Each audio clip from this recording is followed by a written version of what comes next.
तुम कौन सी गाड़ी चला रहे हो? मेरा सिर्फ एक ही बेटा है। तुम जानते हो मेरा सिर्फ एक ही बेटा है। अगर वो मर जाता तो?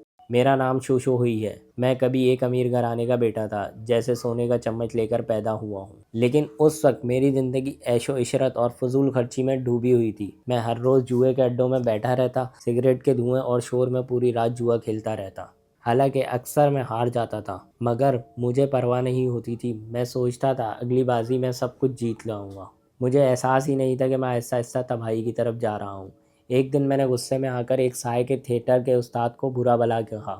लोगों ने कहा कि अगर तुम्हें लगता है तुम बेहतर गाते हो तो खुद गाओ। मैं फ़ौरन स्टेज पर गया और गाना शुरू किया। हैरत की बात ये थी कि सब लोगों ने ज़ोर ज़ोर से तालियां बजाई। पता चला कि मुझे साय के थिएटर में वाकई महारत है, मगर मुझे इस वक्त का अंदाज़ा नहीं था कि यही शौक़ एक दिन मेरी रोज़ी बन जाएगा। इसी दौरान एक आदमी लूंगेर मेरे खिलाफ साजिश कर रहा था, जो काफ़ी अरसे से हमारे घरों पर नज़र रखे हुए था। इसने जुए की ऐसी चाल चली कि आखिरकार मैं सब कुछ हार गया।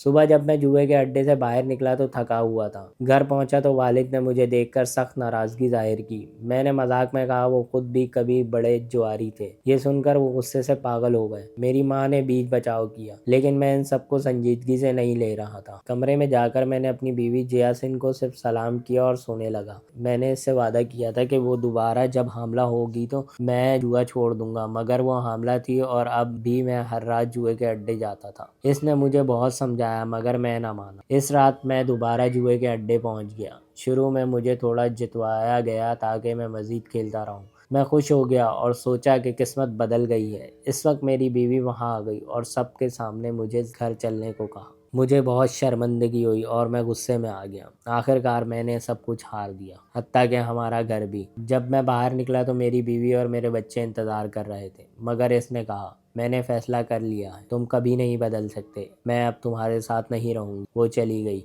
इसके बाद मेरे वालिद को शदीद गुस्सा आया और वो सदमे से मर गए। मेरी माँ भी बीमार होकर मर गई। एक वक्त का अमीर बेटा अब बीवी बच्चों से जुदा और घर से महरूम हो चुका था। मैंने ज़िंदगी गुजारने के लिए घर के बाकी सामान बेचना शुरू कर दिया। मुझे आवाज़ लगाकर चीज़ें बेचना भी नहीं आता था। फिर एक साल बाद मेरी बीवी बच्चों को लेकर वापस आ गई। मैं बहुत खुश हुआ और दिल में वादा किया कि अब नई ज़िंदगी शुरू करूँगा। मैंने साय के थिएटर का एक छोटा सा ग्रुप बनाया और गली गली जाकर परफॉर्म करने लगा। आहिस्ता आहिस्ता हमारी ज़िंदगी बेहतर होने लगी। लेकिन फिर जंग शुरू हो गई और हमें फ़ौज में पकड़ लिया गया। जंग के बाद मैं घर वापस आया। पता चला कि मेरी माँ मर चुकी थी और मेरी बेटी एक बीमारी की वजह से गूंगी हो गई थी। ज़िंदगी फिर भी चलती रही। कुछ साल बाद मुल्क में लोहा पिघलाने की मुहिम शुरू हुई और लोग घरों से लोहे की चीज़ें देने लगे। मेरे थिएटर के आलात भी तकरीबन ले लिए जाते, मगर बड़ी मुश्किल से बच गए। फिर एक हादसा हुआ। एक सरकारी अफसर की गाड़ी ने दीवार गिरा दी और मेरा बेटा उसके नीचे आकर मर गया। मेरा दिल टूट गया। वक्त गुजरता गया। मेरी बेटी ने शादी कर ली, मगर बच्चे को जन्म देते वक्त वो भी दुनिया से चल बसी।